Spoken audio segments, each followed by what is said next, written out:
Since the late 18th century, European colonies were planning the colonization of East African countries. Meanwhile, Eritrea was firstly occupied by Italy. However, France took Djibouti on the northwest, Britain the north, and the Italian the south, by far the biggest and most productive part of Somalia. So, the southern Somalis learned Italian and the Italian legal, commercial, and political practices, and in the north they learned English and adopted English practices. A Somali's first loyalty is his sub-clan, then his clan, the basis of Somali culture. These allegiances run deep. Minor disputes, when settled with claps and spears, would pursue horrific precautions with the introduction of modern automatic weapons. To the west, the now only Christian Ethiopian Empire also has his eyes on Somalia. They took over Ogaden region, which Somalis considered as their own region. From this region comes Muhammad Siad Barre, a dictator that will rule Somalia 21 years.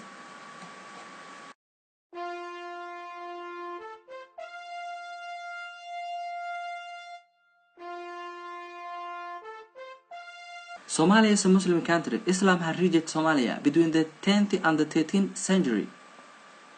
Muhammad Abdullah Hassan, called the Mad Mullah by the British troops, declared a jihad or holy war against the Christian invaders from Europe and Ethiopia. A master tactician, he couldn't be defeated.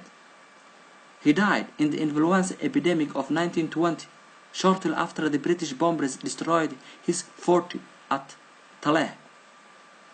The dream of a united Somalis temporarily died with him. With Somalis' resistance broken, the Italians developed plantations around the only two areas where there were a permanent refugees, the valleys of Juba and Shabelle. Vast containers of banana, sugar, cotton were soon being exported to Italy under preferential financial deals. By the 1970s, bananas only contributed 35% of the Italian Somaliland export earnings.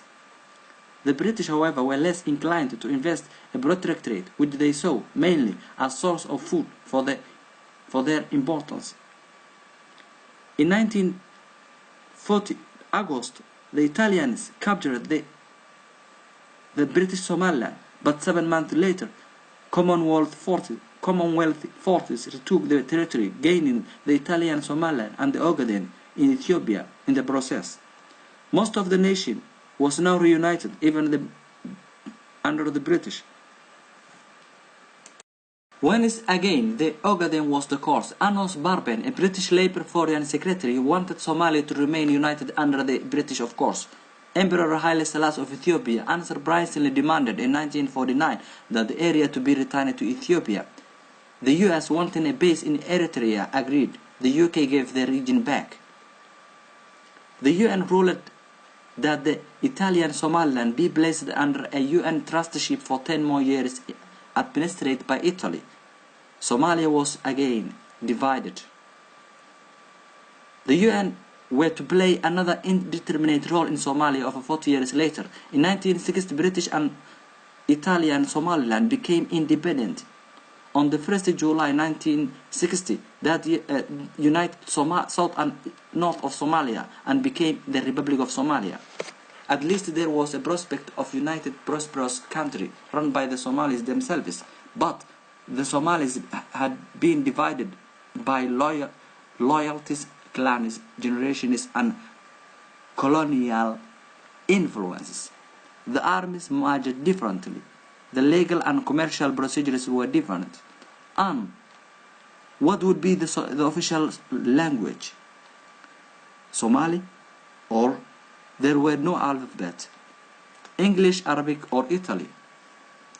The first Somali president, Aden Abdul Isman, and his prime minister, Abdirashid al-Sharma began to lay the framework of what would be a successful government. Muhammad Siad Barre, a little-known army commander, was becoming influential. After 7 years, elections were held in Somalia. Aden Abdullah Osman was defeated in the presidential elections by his former Prime Minister Abdirashid al-Sharma Arke.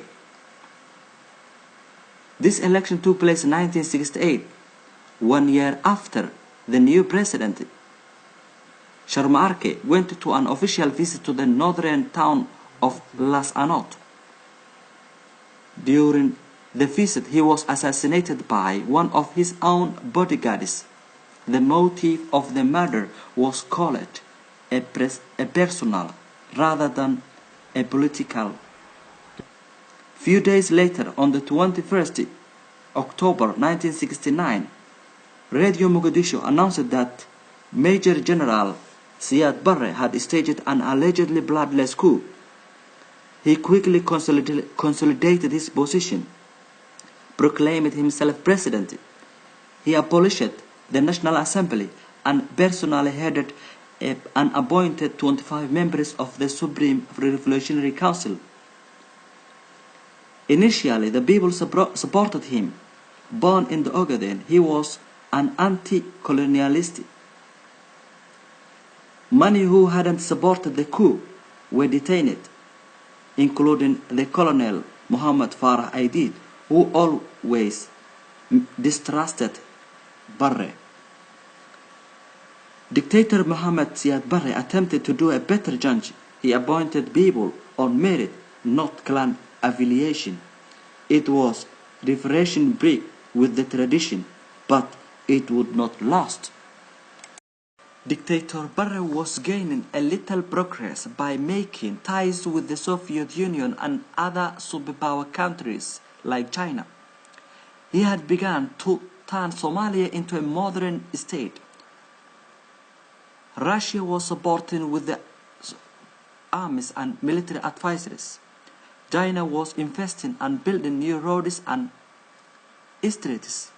New government buildings were set up, factories were built, producing products like fish, pasta, sugar, cigarettes, and matches. The fertile fishing grounds were exploited for export. Traditional export like the Somali livestock went into the Arabian Gulf countries and rest of the African in demand.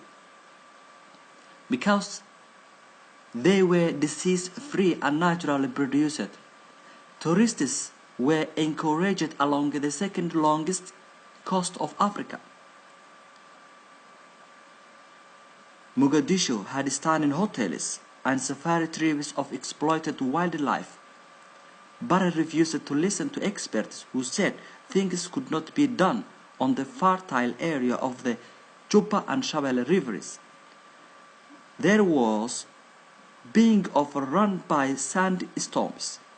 Undoubted, Barre created a task force, civil engineers and other workers who was aided by volunteers on the weekly day off, Friday.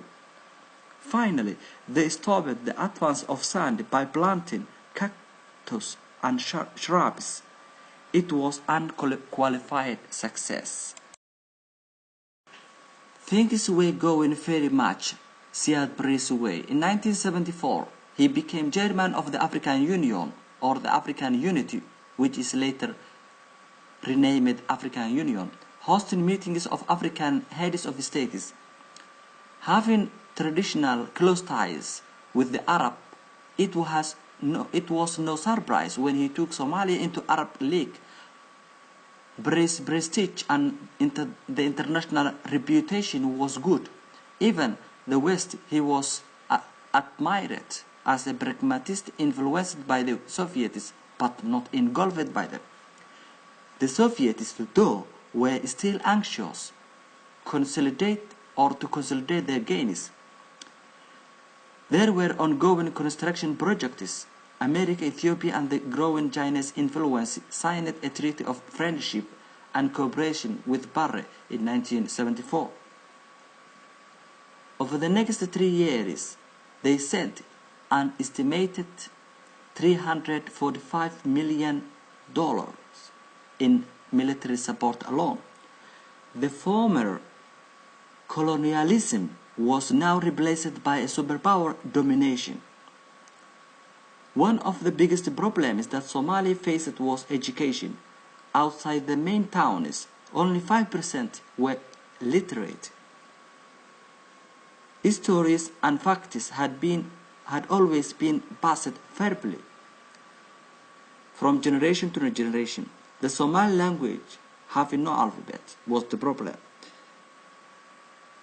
The military regime of Barre succeeded at last to settle and make the Roman alphabet as the alphabet of the Somali language, but the Arabian countries did not like that because they wanted Arabic to be the alphabets of the Somali language.